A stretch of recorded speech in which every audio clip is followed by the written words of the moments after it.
नमस्कार दोस्तों, स्वागत है आपका प्रांजल सिविल स्टोर में। दोस्तों आज मैं आपके लिए लाया हूँ जो उत्तराखंड पीसीएस का पेपर हुआ था 2016 में, वो लाया हूँ मैं हल सहित, आंसर सहित। और ये आंसर जो हैं ये ऑफिशियल आंसर की का आंसर हैं दोस्तों। ये मेरे मन से लगाए गए आंसर नहीं है, किसी तरीके की कोई इसमें गलत आंसर होने की संभावना बहुत ही कम है, क्योंकि ऑफिशियल आंसर की का आंसर है। यूकेपीएससी द्वारा ही जो आंसर दिए गए हैं वो आंसर ये हैं। ओके दोस्तों, तो आइए शुरू करते हैं इस पेपर को। पहले मैं ये पेपर हिंदी में कराऊंगा पूरा, अगर आप लोगों की डिमांड आएगी तो मैं इसे इंग्लिश में भी डालूंगा दोस्तों। तो आइए शुरू करते हैं इस पेपर को। तो पहला जो क्वेश्चन है दोस्तों, पहला क्वेश्चन है कि जेम्स एंड्रूज रमजे भारत के किस गवर्नर जनरल का वास्तविक नाम था। तो इसका जो सही आंसर है दोस्तों वो है लॉर्ड डलहौजी दोस्तों, लॉर्ड डलहौजी, ये इसका सही आंसर है। ओके दोस्तों, आगे सेकंड क्वेश्चन देखते हैं। सेकंड क्वेश्चन है कि 1857 ईस्वी के विद्रोह के समय भारत का गवर्नर जनरल कौन था दोस्तों। तो उस समय कौन था दोस्तों, 1857 के समय लॉर्ड कैनिंग था दोस्तों। लॉर्ड कैनिंग ही भारत का पहला वायसरॉय बना दोस्तों। 1858 में वायसरॉय कहा जाने लगा इसे। तीसरा क्वेश्चन जो है वो है हिंदुस्तान सोशलिस्ट रिपब्लिकन आर्मी यानी कि SCRA की स्थापना किस वर्ष हुई दोस्तों। तो इसका सही आंसर होगा 1928 में। चौथा क्वेश्चन है निम्नलिखित में से कौन काकोरी कांड से संबंधित नहीं है दोस्तों। तो काकोरी कांड से संबंधित कौन नहीं है दोस्तों। तो काकोरी कांड से जो संबंधित नहीं है व्यक्ति वो हैं आपके सूर्य सेन दोस्तों, ये आपका बी आंसर। निम्न में से कौन उत्तराखंड की प्राचीन प्रजाति नहीं है दोस्तों। तो प्राचीन प्रजाति कौन सी नहीं है दोस्तों, यक्ष, नाग, खासी और किन्नर में से दोस्तों। तो जो किन्नर जनजाति है दोस्तों ये आपकी, सॉरी दोस्तों माफ़ कीजिएगा, यहाँ पे खासी जनजाति, जो कोई गारो खासी और जो जयंतियाँ हैं वो मेघालय की जनजातियाँ आप जानते ही हैं। बाकी किन्नर, यक्ष और नाग जो है उत्तराखंड की जनजाति हैं। नाग जनजाति पिथौरागढ़ में पाई जाती थी, जो बेरी नाग जिसका सबूत है। आगे बढ़ते हैं इससे। छठवां जो क्वेश्चन है वो है खुड़बड़ा का युद्ध हुआ था किस वर्ष हुआ था पूछा गया है दोस्तों। तो किस खुड़बड़ा का युद्ध हुआ था 1815 में दोस्तों। चमोली के रेडी गांव में निम्न किसके नेतृत्व में वन कटाई के विरोध में आंदोलन चलाया गया था। तो किसके नेतृत्व में चलाया गया था आंदोलन, ये आपकी गौरा देवी के नेतृत्व में दोस्तों। ये रहा आपका सी आंसर। परमार वंश के संस्थापक कौन थे दोस्तों। तो परमार वंश के जो संस्थापक थे वो थे आपके कनकपाल दोस्तों। इसमें बहुत काफ़ी किताबों में अजयपाल है, काफ़ी किताबों में कनकपाल है, लेकिन जो आयोग मानता है वो उसका आंसर क्या है, कनकपाल रहेगा दोस्तों। ओके दोस्तों, अगला जो क्वेश्चन है वो है आपका निम्न में से कौन सा प्राचीन वलित पर्वत नहीं है दोस्तों। तो प्राचीन वलित पर्वत नहीं है पूछा गया है यहाँ दोस्तों। इन क्वेश्चनों को आप ध्यान रखिएगा कि कहाँ पूछा जा रहा है कि है और कहाँ पूछा जा रहा है कि नहीं है। तो एंडीज पर्वत जो है दोस्तों, यहाँ पे एंडीज पर्वत जो है वो प्राचीन वलित पर्वत नहीं है दोस्तों। एंडीज पर्वत जो है प्राचीन वलित पर्वत नहीं है, ये आंसर हो जाएगा, क्योंकि एंडीज पर्वत जो है वो एक फोल्ड माउंटेन आपका नहीं है, वो आपका जो माउंटेन होता है ये आपका ब्लॉक पर्वत का उदाहरण है दोस्तों। ओके, तो आगे बढ़ते हैं। 12वां क्वेश्चन, निम्नलिखित में से कौन एक मूल स्थल स्वरूप है। कौन सा एक मूल स्थल स्वरूप है, मूल यानी कि वो अलग से नहीं बना है, वो मूल स्थल स्वरूप है दोस्तों। वो क्या है, ज्वालामुखी शंकु, ज्वालामुखी शंकु इसका आंसर होगा यहाँ पे। ये दोस्तों सभी यूकेपीएससी के द्वारा जो आंसर बताए गए हैं वो मैं आपको बता रहा हूँ। सर्वाधिक तटीय अपरदन होता है, सर्वाधिक तटीय अपरदन किससे होता है दोस्तों, लहरों से। वायुमंडल की सबसे निचली परत कौन सी है। तो वायुमंडल की सबसे निचली परत कौन सी है, तो आप सभी जानते हैं क्षोभमंडल। पृथ्वी की भूमध्य रेखीय परिधि है, भूमध्य रेखा यानी दोस्तों इक्वेटर पे जो परिधि है पृथ्वी की वो क्या है दोस्तों, तो वो है आपकी 40,000 किलोमीटर। निम्न महासागरीय धाराओं में से कौन सी प्रशांत महासागर की संबंधित धारा नहीं है। प्रशांत महासागर की धारा कौन सी नहीं है, कनारी धारा दोस्तों। आगे बढ़ते हैं। साप्टा दक्षिण एशियाई वरीयता व्यापार समझौता का गठन किस वर्ष हुआ था। तो ये दोस्तों किस वर्ष हुआ था, ये हुआ था 1993 में दोस्तों। 18वां क्वेश्चन है, निम्न में से कौन सा एक समय की प्राकृतिक इकाई नहीं है। तो समय की प्राकृतिक इकाई नहीं है दोस्तों, कौन सी नहीं है, मानक समय। तो दोस्तों आगे बढ़ते हैं अब। दोस्तों जो अगला 19वां क्वेश्चन है वो है बादल परिणाम है। बादल किस चीज़ का परिणाम है दोस्तों, तो बादल जो परिणाम है वो है संघनन का दोस्तों, कंडेंसेशन का। 20वां क्वेश्चन, निम्नलिखित में से कौन सा युग्म गलत है दोस्तों, गलत कौन सा युग्म है। तो ये गलत है वो है देवरिया ताल टिहरी। जो 21वां क्वेश्चन है वो है खतलिंग ग्लेशियर कहाँ है। तो खतलिंग ग्लेशियर कहाँ है दोस्तों, टिहरी गढ़वाल जिले में है खतलिंग ग्लेशियर। ओके दोस्तों, वैसे तो ये टिहरी और रुद्रप्रयाग में पड़ता है, लेकिन यहाँ पे टिहरी खाली टिहरी दिया है तो आप टिहरी लगाएंगे। 22वां क्वेश्चन है, पूर्वी धौलीगंगा सहायक नदी है। पूर्वी धौलीगंगा किसकी सहायक नदी है दोस्तों, जो पूर्वी धौलीगंगा है वो है काली की सहायक नदी, आप जानते हैं। कि पूर्वी वाली जो है वो काली की सहायक नदी है और जो पश्चिमी धौलीगंगा है वो अलकनंदा की सहायक है। जो 23वां क्वेश्चन है वो है उत्तराखंड राज्य के किस राष्ट्रीय पार्क को वर्ष 2016 में प्रोजेक्ट टाइगर के अंतर्गत रखा गया था। 2016 में दोस्तों किसे रखा गया है, जो राजाजी नेशनल पार्क है हमारा उसको रखा गया है दोस्तों। ओके, आगे बढ़ते हैं। जो 24वां क्वेश्चन है वो है कालियासैंण भूस्खलन क्षेत्र उत्तराखंड में कहाँ स्थित है। तो ये दोस्तों एक अलग सा क्वेश्चन था। तो कालियासैंण भूस्खलन क्षेत्र कहाँ पे स्थित है दोस्तों, ये श्रीनगर और रुद्रप्रयाग के मध्य में स्थित है। ये आंसर इसका होगा डी। 25वां क्वेश्चन है निम्न में से किस वन्य जीव विहार समूह की स्थिति पश्चिम से पूर्व की ओर सही है। तो पश्चिम से पूर्व की ओर कौन सी सही है दोस्तों, जो आपका सी वाला आंसर है ये केदारनाथ, नंदा देवी, विंसर, अस्कोट। जो 26वां क्वेश्चन है दोस्तों, 26वां काफ़ी अच्छा क्वेश्चन था, आपसे दो आपके बारे में पूछा गया था इसमें। जो 26वां क्वेश्चन है वो निम्नलिखित सूची एक को सूची दो से सुमेलित कीजिए, नीचे गए कूट का उपयोग करते हुए सही उत्तर को चुनिए। तो जो दोस्तों सही आंसर था इसका वो था थर्ड वाला, यानी कि ए का आपका थर्ड होगा। जो बीस्ट दोआब है वो आपका ब्यास और सतलज के बीच है दोस्तों। ये पता लगता है आपके, जो यहाँ पे बीस्ट से ब आ रहा है तो ब का मतलब आपका ब्यास, और 100 आ रहा है तो मतलब सतलज। बारी दोआब दोस्तों, बारी दोआब जो है वो है आपका रावी और व्यास के बीच में। जो रचना दोआब है दोस्तों, रचना जो दोआब आपका है वो है ब्यास, वो जो रचना दोआब है आपका वो है पहला, यानी कि रावी और चिनाब के मध्य में। और जो चाज दोआब है वो है चिनाब और झेलम के मध्य, यानी फोर्थ वाला। आगे बढ़ते हैं दोस्तों। 27वां जो क्वेश्चन है वो है निम्नलिखित में से भारत में कौन जैव विविधता का एक संवेदनशील स्थान माना जाता है।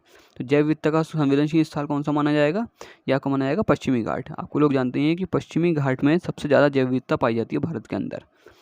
पश्चिमी घाट जो केरल साइड, केरल में जो शांत घाटी है वो पश्चिमी घाट का हिस्सा है।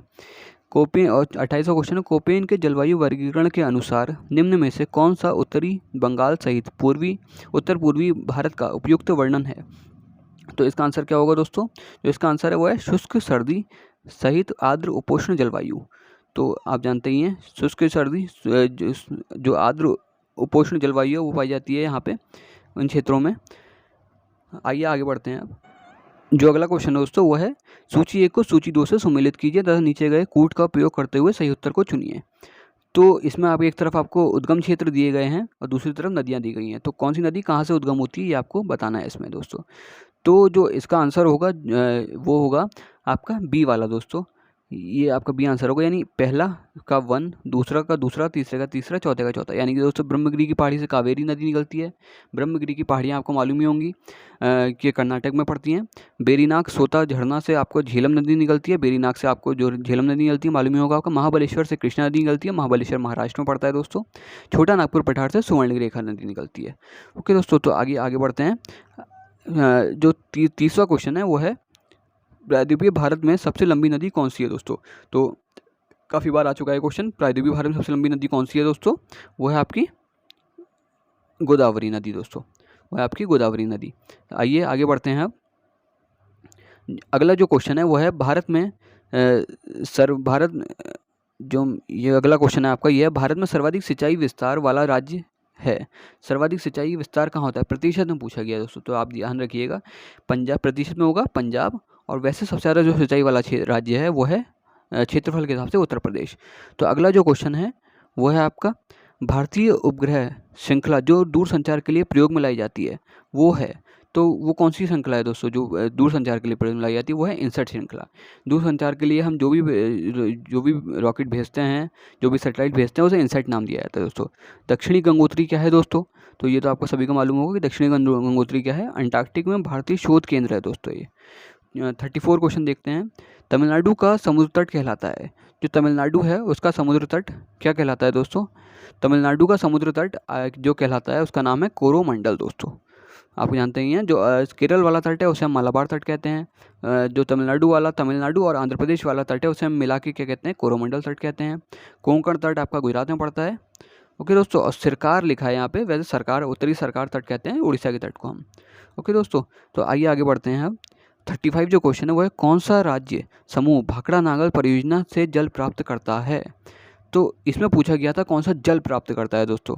यहाँ ये नहीं पूछा गया था कि कहाँ पे है या बिजली कहाँ जाती है या क्या होता है। यहाँ पूछा गया था सिर्फ जल कौन सा प्राप्त करता है। जल है हरियाणा, पंजाब और राजस्थान दोस्तों। तो हरियाणा, पंजाब और राजस्थान यानी सी वाला आंसर दोस्तों। ये आपका सी वाला आंसर हरियाणा, पंजाब और राजस्थान। जो अगला क्वेश्चन है पॉलिटी क्वेश्चन आ गया 36 है, भारत के संविधान के किस अनुच्छेद के अनुसार राज्य के राज्यपाल के द्वारा मुख्यमंत्री को नियुक्त किया जाता है? मुख्यमंत्री किसके द्वारा नियुक्त किया जाता है दोस्तों? अनुच्छेद 164 के द्वारा राज्यपाल के द्वारा मुख्यमंत्री को नियुक्त किया जाता है। अगला क्वेश्चन है 37, उत्तराखंड के लोकसभा के कितने सदस्य निर्वाचित होते हैं? तो उत्तराखंड लोकसभा के कितने सदस्य निर्वाचित होते हैं दोस्तों? 5 सदस्य।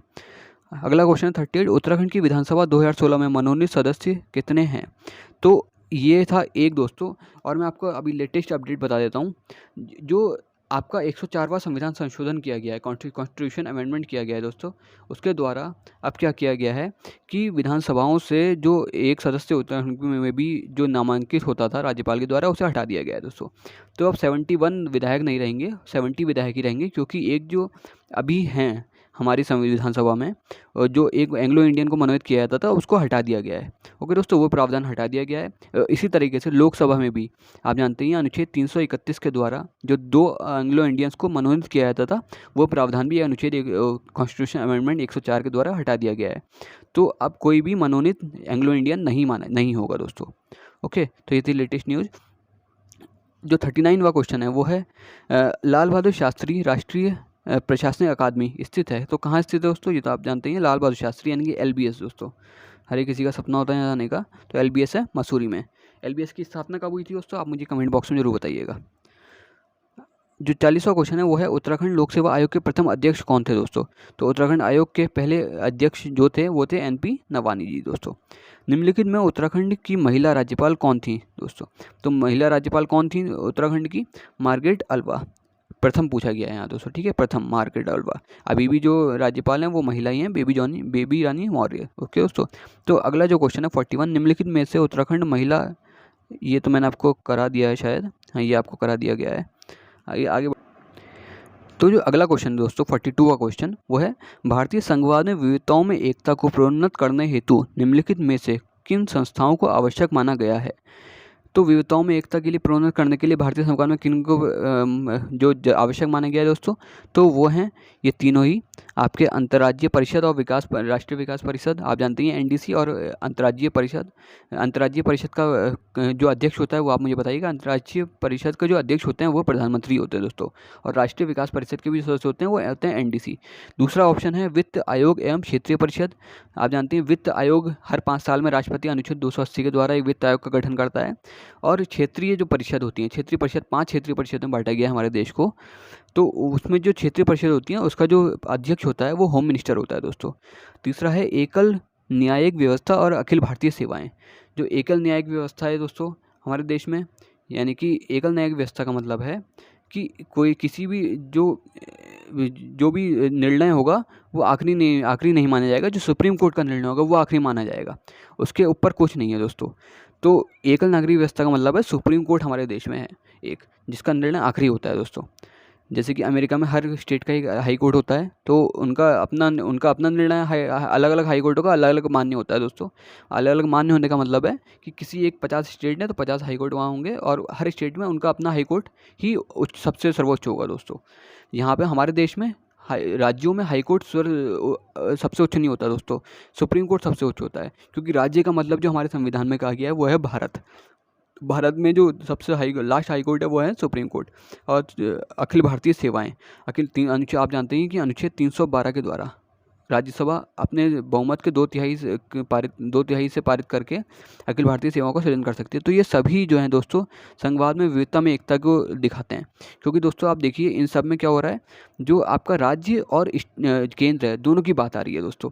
अंतर्राज्यीय परिषद में केंद्र भी होता है, राज्य भी होता है दोस्तों। राष्ट्रीय NDC में, राष्ट्रीय विकास परिषद में राज्य की भागीदारी होती है और केंद्र की भागीदारी होती है। तो इन सभी में इस तरीके से सभी में विविधता में एकता दिखा रहा है दोस्तों। तो 43 जो क्वेश्चन है वो है संविधान के किस अनुच्छेद के अनुसार जम्मू और कश्मीर को एक विशेष राज्य का दर्जा दिया गया? ये तो आप सभी जानते हैं दोस्तों, अनुच्छेद 370, जो कि अब हटा दिया गया है। 44वां क्वेश्चन है संविधान के किस अनुच्छेद के अनुसार OBC अन्य पिछड़ा वर्ग को आरक्षण के प्रावधान दिए गए हैं दोस्तों? तो आरक्षण के प्रावधान जो अन्य पिछड़ा वर्ग को दिए गए हैं वो किस अनुच्छेद के द्वारा दिए गए हैं दोस्तों? वो दिए गए हैं 15(4) और 16(4) के द्वारा। तो ये C वाला आंसर है, 15(4) और 16(4) के द्वारा ये दिया गया है, जो आरक्षण दिया गया है। जो 45 क्वेश्चन है वो है भारतीय गणराज्य के संविधान का कौन सा अनुच्छेद व्यक्ति की प्राण एवं दैहिक स्वतंत्रता के संरक्षण के से संबंधित है। तो प्राण एवं दैहिक स्वतंत्रता का अधिकार किस में आता है दोस्तों? वो आता है आपके अनुच्छेद 21 में दोस्तों। अनुच्छेद 21 में कहाँ गया अनुच्छेद 21 आपका? ये रहा। तो अगला जो क्वेश्चन है वो है संविधान के किस अनुच्छेद द्वारा पृथक अनुसूचित जनजाति आयोग का गठन किया गया है? आप ध्यान रखिए दोस्तों, यहाँ पूछा गया अनुसूचित जनजाति आयोग, तो वो है 338 क, क्योंकि 338 में जो है एससी है दोस्तों। एससी के लिए आयोग का गठन किया गया है और 338 क में एसटी के लिए आयोग का गठन किया गया है। ओके दोस्तों, आगे बढ़ते हैं। जो अगला क्वेश्चन है वो है संयुक्त राष्ट्र संघ के प्रजातंत्रीकरण की मांग का संबंध मुख्यतया है। जो प्रजातंत्रीकरण की मांग है संयुक्त राष्ट्र संघ की, यूएन की, उसका जो आपका संबंध है वो मुख्यतया किससे है दोस्तों? तो वो मुख्यतः है राष्ट्रीय सुरक्षा परिषद से। सुरक्षा परिषद जो आपकी सिक्योरिटी काउंसिल होती है दोस्तों संयुक्त राष्ट्र संघ की, वही सर्वोच्च बॉडी मानी जाती है संयुक्त राष्ट्र संघ में, क्योंकि वो अपनी वीटो का प्रयोग कर सकते हैं। जो अगला क्वेश्चन है दोस्तों वो है सार्क सम्मेलन। भारत में सार्क सम्मेलन सर्वप्रथम किस वर्ष आयोजित किया गया था? जो भारत में सार्क सम्मेलन आयोजित किया गया था दोस्तों, वो किया गया था आपका 1986 में दोस्तों। 1986 में किया गया था, और मैं आपको बता भी दूँ कहाँ हुआ था। ये हुआ था आपका बेंगलोर में दोस्तों। बेंगलोर में ये हुआ था आपका। ओके, 1986 बेंगलोर। जो 49 क्वेश्चन है आपका, वर्ष 1997 में विश्व पर्यावरण सम्मेलन आयोजित किया गया था। 1997 का कहाँ आयोजित किया गया? सो बहुत इंपॉर्टेंट क्वेश्चन है। 1997 का जो किया गया था वो था आपका क्योटो में दोस्तों। आपका क्योटो में ये आयोजन सम्मिलित जो था सम्मेलन आयोजित किया गया था दोस्तों। क्योटो प्रोटोकॉल के नाम से हम इसे जानते हैं। ओके दोस्तों, किसके लिए था ये? ओजोन के लिए था ये। तो 50वां क्वेश्चन है भारत के परमाणु सिद्धांत निम्नलिखित है। तो भारत के जो परमाणु सिद्धांत है उनमें भारत ने क्या क्या प्रतिबद्धताएं कर रखी हैं? तो पहला है पहल ना करना, दूसरा एक तरफा प्रतिबंध, तीसरा है न्यूनतम विश्वसनीय निवारण। तो भारत ने सभी चीज़ें कर रखी हैं दोस्तों। आंसर होगा डी। भारत कभी पहल नहीं करेगा, एक तरफा प्रतिबंध लगा रखा है भारत ने कि हम जबरदस्ती में फालतू में जो अपना न्यूक्लियर परमाणु बम है वो बना के नहीं रखेंगे, और न्यूनतम विश्वसनीय निवारण, ये तीनों ही इसके आंसर होंगे दोस्तों। जो 51वां क्वेश्चन है वो है सन 2001 में ब्रिक्स शब्द को किसने गढ़ा था दोस्तों? ये काफ़ी अच्छा क्वेश्चन था और काफ़ी कठिन क्वेश्चन भी मैं कह सकता हूँ इसे। तो जो उस समय 2001 में जो ब्रिक्स की संकल्पना की गई थी, तो उसे जिम ओ नील ने गढ़ा था दोस्तों, जिम ओ नील। अगला जो क्वेश्चन है वो है किस के शासनकाल में भारत में उदारीकरण के प्रथम चरण को आरंभ किया? तो उदारीकरण के प्रथम चरण को किसने आरंभ किया था दोस्तों? बहुत आसान क्वेश्चन है, थोड़ा घुमा के पूछा गया है। तो इसका आंसर है हुआ पीवी नरसिम्हा राव। आप जानते हैं 1991 में क्या हुआ था? एलपीजी की नीति आई थी दोस्तों, लिबरेशन, प्राइवेटाइजेशन एंड ग्लोबलाइजेशन। तो उस समय प्रधानमंत्री कौन थे? पीवी नरसिम्हा राव थे। ओके दोस्तों, 53 वाला क्वेश्चन है वो है वर्ष 2016 में निम्न में से किसको राष्ट्रीय दल की मान्यता दी गई? तो 2016 में किसे राष्ट्रीय दल की मान्यता दी गई थी दोस्तों? वो थी टीएमसी दोस्तों। 54 जो क्वेश्चन है वो है निम्नलिखित में से किस विद्वान ने स्वतंत्रता के प्रारंभिक वर्षों की भारत की दलीय व्यवस्था का एक दलीय प्रभुत्व वाली व्यवस्था के रूप में वर्णन किया? तो किसने किया है दोस्तों? ये रजनी कोठारी जी ने किया है। एक दलीय प्रभुत्व व्यवस्था के रूप में वर्णन किया है उन्होंने। तो अगला जो क्वेश्चन है वो है 55 क्वेश्चन दोस्तों। 55 है निम्न में से कौन भारत में राजनीतिक दलों को मान्यता प्रदान करता है? तो कौन करता है दोस्तों भारत में मान्यता प्रदान? ये आप जानते हैं भारत का निर्वाचन आयोग करता है। अगला क्वेश्चन है निम्नलिखित में से किस समिति या आयोग ने न्याय पंचायतों के गठन की सिफारिश की थी? तो किसने की थी दोस्तों? अशोक मेहता समिति ने ये की थी। आप जानते हैं बलवंत राय मेहता समिति सबसे पहली समिति थी, लेकिन इसने जो है गांव में ऐसा करने की सिफारिश नहीं की थी, न्याय पंचायतों की सिफारिश नहीं की थी। मतलब इसने 3 में बांटने की सिफारिश की थी, एक जिला पंचायत, क्षेत्र पंचायत और ग्राम पंचायत। ग्राम पंचायत मैं कह रहा हूँ आपसे दोस्तों। ग्राम स्तर पर है, जो हम पंचायत अलग चीज़ है दोस्तों, पंचायतों की बात नहीं कर रहे हैं यहाँ पे। जो है 3 इन्होंने बांटने की कोशिश की थी, लेकिन उसमें पंचायत नहीं थी, न्याय पंचायत थी, लेकिन उसमें ग्राम पंचायतें थी दोस्तों। तो यहाँ पूछा गया न्याय पंचायत, तो आप ध्यान से शब्द को पढ़िएगा, क्योंकि नहीं तो क्वेश्चन गलत हो सकता है। जो बलवंत राय मेहता समिति सबसे पहली समिति थी, लेकिन उन्होंने ग्राम पंचायतों की सिफारिश की थी, न्याय पंचायतों की नहीं की थी। न्याय पंचायतों की है अशोक मेहता समिति ने दोस्तों। आइए आगे